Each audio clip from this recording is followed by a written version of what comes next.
In 1959, NASA engineers created a metallized film that reflects 97% of radiant heat, built to survive 500-degree swings in space.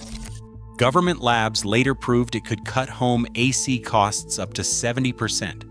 Then in 1991, it vanished from building education, a $30 fix threatening a $60 billion industry. The story of why they stopped teaching it begins with 93% of the heat already inside your attic. The summer of 1959 found NASA engineers facing a problem that bordered on the impossible. Spacecraft, whether orbiting Earth or heading for the Moon, had to survive temperature swings up to 500 degrees Fahrenheit, an environment where ordinary insulation would simply fail. The solution came from a thin, almost weightless film, a plastic sheet coated with vapor-deposited aluminum, engineered to reflect 97% of all radiant heat. This wasn't just a laboratory claim. In the vacuum of space, where the sunlit side of a spacecraft could roast at 260 degrees Fahrenheit and the shadowed side freeze in minutes, failure meant disaster. The film's origins trace back to the Metallized Products Division of National Research Corporation and NRG Equipment Corporation, with MP Hanalika describing its properties as early as 1959. Every NASA mission that followed, Gemini, Apollo, Skylab, depended on this technology. When Skylab's thermal shield ripped away in 1973, a 22 by 24-foot swath of aluminized mylar and nylon was deployed to save the station, instantly dropping internal temperatures from a life-threatening 130 degrees.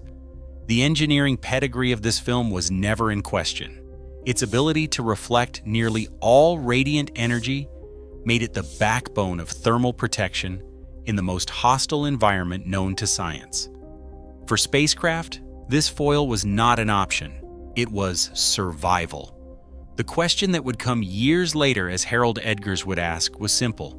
If this thin, gleaming barrier could shield men and machines from the extremes of space, what could it do for the furnace-like attics baking above American homes? Attics across America turn into ovens each summer, pushing air conditioner runtimes to their limits and sending utility bills soaring. The real culprit isn't just hot air leaking in, but the relentless energy pouring down from the sun. Most people picture heat sneaking through the roof as a slow crawl, fiberglass insulation blocking the flow, inch by inch. But the numbers tell a different story.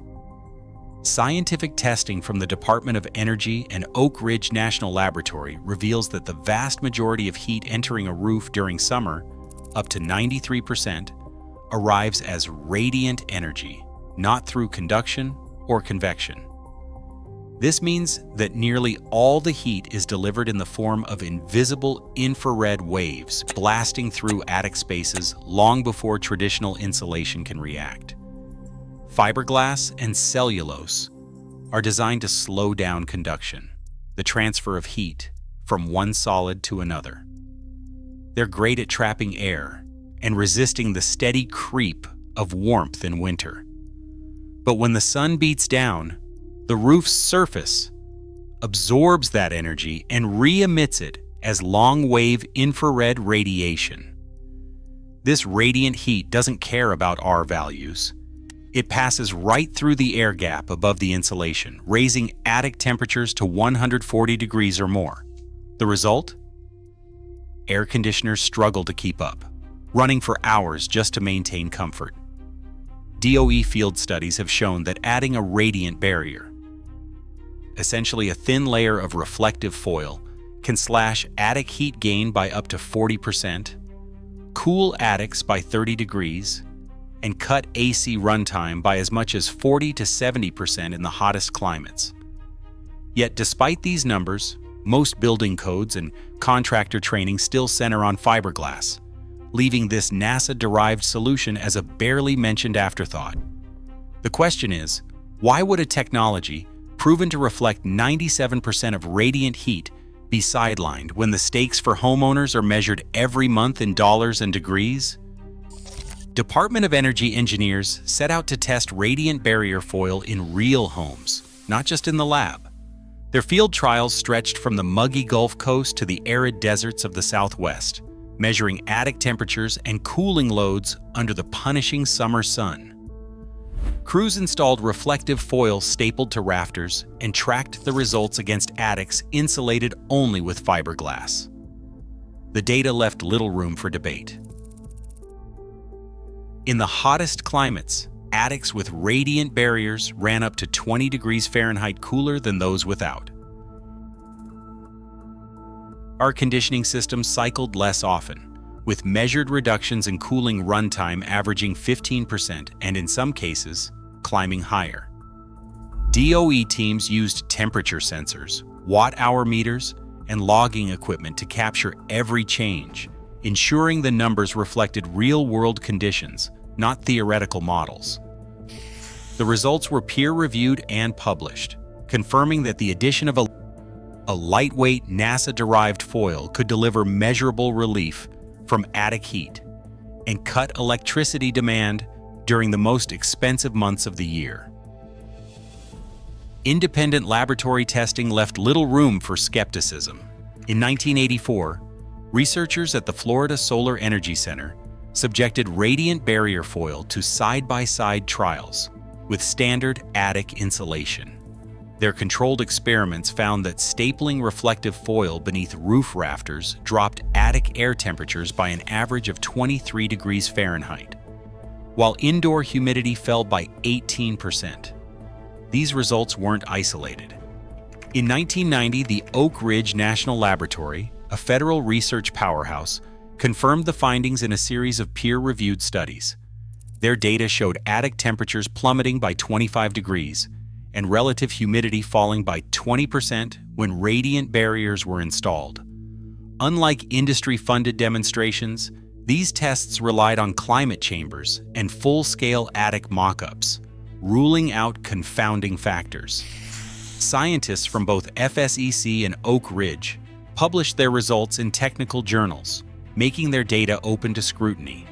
The numbers spoke for themselves. Radiant barrier foil didn't just outperform extra fiberglass, it changed the entire heat profile of the attic. For researchers, the evidence was now a matter of record, not debate.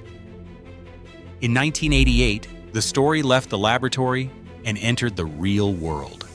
A Texas distributor, seeing the results from DOE and Florida Solar Energy Center tests, began supplying radiant barrier foil directly to home builders across the Sun Belt.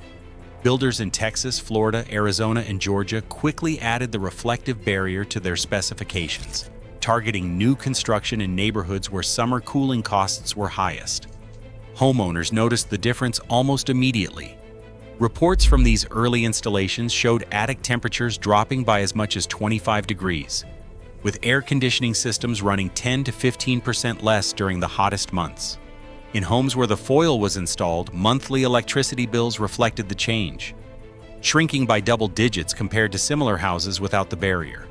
Unlike expensive spray foam or thick new bats of fiberglass, the foil cost just a fraction, often under $60 for a typical attic.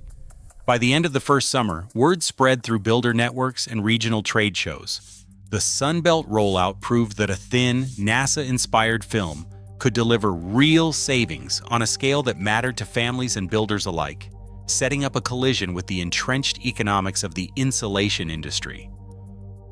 Owens Corning, Johns Manville, and CertainTeed stand at the heart of the North American insulation market, generating $10 billion each year from fiberglass sales alone. Their business depends on a cycle of recurring purchases, rolls and bats that need replacing, upgrades, and constant promotion through contractor networks. A one-time installation of radiant barrier foil, costing as little as $60 for a typical attic, threatens this model at its core. Unlike fiberglass, which works by slowing conduction and trapping air, the foil reflects up to 97% of radiant heat before it ever enters the living space. For industry giants built on volume and repeat sales, A cheap, permanent fix is not just competition. It is a direct challenge to decades of revenue and market dominance. In 1991, a quiet revision swept through the most widely used building science guides. Radiant barrier foil, once detailed as a proven method for slashing attic heat and air conditioning costs, was abruptly downgraded. Editors labeled it an obsolete technique in the official revision log, stripping away installation instructions and moving any mention to a supplemental note, no longer part of core guidance. The change wasn't explained. For homeowners and contractors searching for the NASA-derived solution that reflected 97% of radiant heat, the trail suddenly ended. What had been a documented, affordable path to cooler homes became a footnote, lost in the margins. Mike in Phoenix spent just $54 on a roll of radiant barrier foil and a staple gun. After a single afternoon in his attic, his peak temperature dropped from 138 degrees to 104 degrees. His air conditioner ran 60% less, and his July bill fell by $187. For the price of dinner out, he bought back his summer comfort. Today, a NASA-born material that reflects 97% of radiant heat is barely a footnote in home building guides, despite data showing it can slash AC costs by up to 70%. As energy bills climb, homeowners are left wondering, why was a $30 fix sidelined? Some answers demand sunlight. Share your thoughts below.